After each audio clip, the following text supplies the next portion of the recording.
Hi and welcome. My name is Michelle and I'm a certified holistic nutritionist and emotional eating expert. And today I wanted to share a bit about why it might feel like there's this internal struggle when you emotionally eat or you go towards foods that you don't want to. And the truth is, there probably is an internal struggle, almost like two parts of you having an argument in your head. So this is something that I hear from a lot of clients. It's like they can almost see themselves emotionally eating and going towards the food, wondering why are they doing that?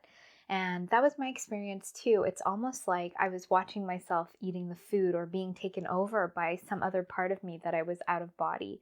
And so, this is really interesting. And when this was happening to me when I was emotionally eating or binge eating, I didn't know what was going on a deeper level, but now I understand what's going on. So I'm going to share with you what is going on for you. So before we get into that, I just wanted to share with you that an emotional eater is someone that goes towards food to cope with their emotions. So whenever you feel an uncomfortable emotion or an emotion you don't want to feel, you go towards food to kind of numb it out and not actually have to feel it. Because our emotions are meant to be felt and processed through our body. And when we don't feel them or we kind of hold them in, they become really uncomfortable. And so we need food to kind of cover it up. It doesn't get rid of the emotion or process it. It just kind of lets us distract from it. So as I've said that, what I want to give you a little bit of background why there might be this internal struggle in your head. So when we're younger, we can imagine when we're small children, we have a lot of needs. And the way we know we need something is through our emotions. So our emotion, if we're sad or we're feeling, hurt, we know that we're needing love or we're needing something from our parents or caregivers. We couldn't give that to ourselves. And so when we feel this emotion, it's letting us know something's wrong. And it's a way to let our caregivers or parents know something's wrong and we need to readjust, because emotions are data. They're giving us information about our experience. But if we had caregivers that didn't know how to be with our emotions, to help us process through them, to understand them, then they wouldn't have known how to meet our needs. And they might have just dismissed our emotions, pushed them away, given us some food, something to cover it up, just to say, stop feeling the way you're feeling. This is not truly resolving the emotion or knowing what it's needing. And so we develop this way of being. So every time an emotion comes up, it's almost like the way our parent treated that emotion, we start treating that emotion the same way. So we dismiss it, we push it away, we use food to cover it up if it becomes uncomfortable, and that's what's going on. And so this is how we learn to take care of our emotions. It's not healthy, but it's the way we could cope, right? And so now as an adult, when we become emotional and we go towards food, it's something that's gone out of control. We feel out of control around food. We can't control our food or can't control the types of foods we go to. And this becomes more of an issue. It's leading to health issues and health problems. And it's now this thing that helped us cope really has a life of its own. And the reason it has a life of its own is that it's a pattern from so long ago. It's almost like that childlike part of you is running the show deep in your subconscious, and it has a lot more power than the conscious you, adult you, who wants to eat well and wants to take care of their body. And so it's almost like there is this internal battle. There's adult you and smaller you battling it out. The smaller you really wants its needs met, but it only knows how to do that through food.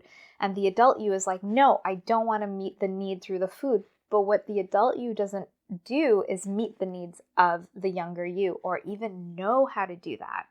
And so that's how the needs, they take over.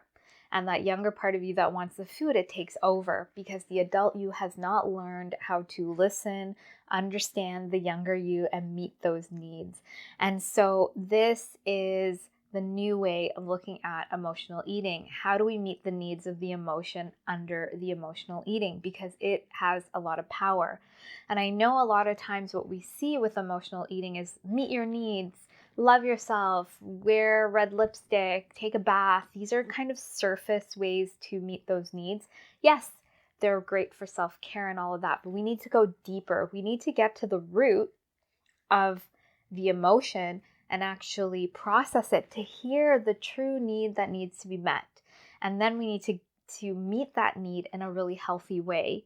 And this is something we work through in the emotional eating evolution program, because it's not about, one part is nourishing yourself and learning as an adult how to take care of yourself, nourish your body, move away from dieting and these fads and really start listening to your body, accepting your body. And then we get into the emotional realm where we're processing the emotions, we're understanding emotions, we're validating them so we can extract the true needs that need to be met. It's only when we truly meet those needs in a healthy way that emotional eating will, it might go away in an instant. It might take a couple of times, but the awareness will grow and you'll actually be meeting the true needs of this part of you.